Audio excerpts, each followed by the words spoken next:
Պարոն Չալաբյան, դատարանի վճիռը ձեզ համար ակնկալելի է, դատարանի որոշումը ակնկալելի է ձեզ համար։ Բայց տեսեք, այս հարցը երկու կողմ ունի։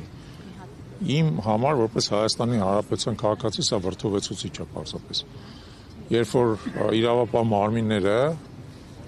անբռնազբոս խառնվում են եկեղեցու գործունեությանը, տասնյակներով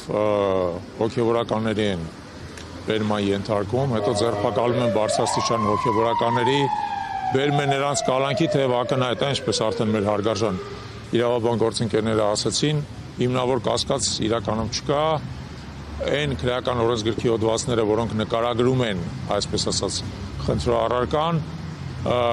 այդ հոդվածների համատեքստում ապացուցված չի, ոչ միայն ապացուցված չի, նույնիսկ կասկածը որևէ կերպ հիմնավորված չի, հա։ Սա ակնհայտորեն քաղաքական բռնաճնշումներ է եւ ընդգծված քաղաքական բռնաճնշումներ է հայ առաքելական Սուրբ Եկեղեցու նկատմամբ։ Հիշենք նաեւ, որ Մկրտիչ Սրբազանը վեհապար հայրապետի քրոջ որդին է նաեւ, այսինքն անմիջական ազգական է, եւ սա նպատակը վեհապար հայրապետի նկատմամբ ճնշում գործադրելն է։ Որևէ կասկած ես դրանում չունեմ։ Ընդ որում պետք է նկատի ունենալ հետեւյալը, խոսքը գնում է 4 տարի առաջ տեղի ունեցած իրադարձությունների մասին, որոնց նույնիսկ վաղեմությունը վաղուց արդեն անցած է, որոնցով իրականում որևէ իրադարձություն տեղի չի ունեցել, որևէ վնաս որևէ մեկին չի հասցվել եւ այլն, եւ հիմա դա ասենց գզրոցներից անել են, որպեսզի կարողանան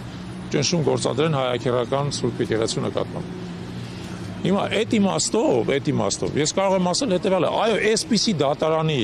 այսպիսի դատավորի, այսպիսի որոշումը ցավոք սպասելի էր։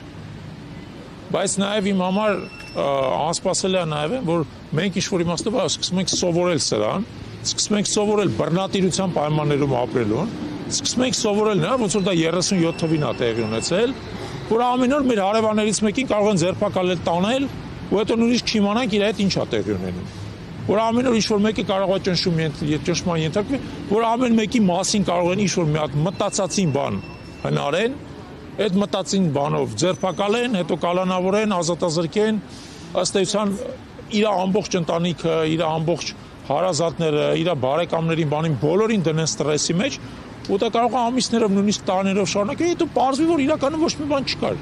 Ես ինքս ցավոք ես ամեն ինչի մեջով անցել եմ, հենց այս դատարանում է դա տեղի ունեցել, ես էլ եմ կալանավորվել մտածածին հոդվածով, մտածածին մեղադրանքով, որը հետո փլվեց դատարանում, բայց արդյունքում ասենք իմ կյանքի ինչ-որ մի քանի ամիսները անցել են կալանավարում եւ ցավալի է, որ դա համատարած է դարձել։ Ու օրակտվելով արդից ես ուզում եմ խնդրեմ նաեւ մեր քաղաքացիներին, որ սա դիտում են, մենք չպետք է թույլ տանք, որ սա դառնա մեր կենսակերպը, որը այն պետությունում, որը մենք կարողացել ենք անկախացնենք, որը մենք մեր գործողություններով փորձում ենք ավելի ժողովրդավար դարձնել, մեր պետությունում մարդը պաշտպանված չլինի։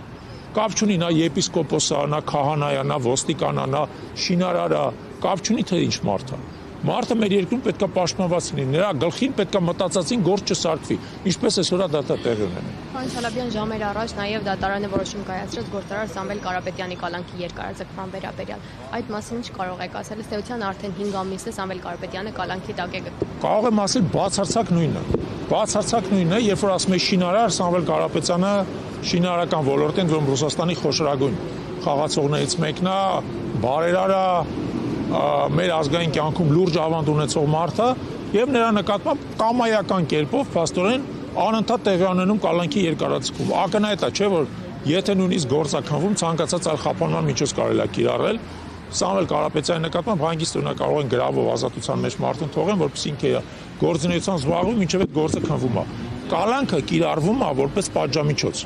Թեև կալանքը մեր քրեական օրենսդրությամբ դա խափանման միջոց է, այսինքն նրա կիրառման նպատակը պետք է լինի մարդուն սահմանափակել այն դեպքում, եթե նա կարող է քննությանը խանգարել։ Ես օրինակ չեմ պատկերացնում, ինչպես կարա Սամվել Կարապետյանը քննությանը խանգարել կամ Մկրտիչ Սրբազանը քննությանը խանգարել։ Քննությունը արեք, հասկանալի է, որ բոլոր հնարավորությունները ունեք այս պետության այս վերահսկողության պայմաններում քննությունը կարող եք իրականացնել։ Բայց ակնհայտ է, որ կալանքը օգտագործում են մարդկանց վրա որպես ճնշման միջոց եւ դա սկսում է համատարած դառնալ։ Այս քանակությամբ բարձրաստիճան մարդիկ, երկրի առաջ վաստակ ունեցող մարդիկ երբեք կալանավորված չեն եղել։ Երբեք դա բացարձակ ճշմարտություն է։ Եվ դա որևէ այլ բացատրություն չունի, բացի մի բան։ այս իշխանությունը հասկանում է, որ ինքը ընտրություններով պարտվելու է, գիտակցում է, որ ինքը գնում է դեպի անխուսափելին, նա փորձում է ընտրություններից առաջ ամբողջ դաշտը հնարավորին չափ մաքրել,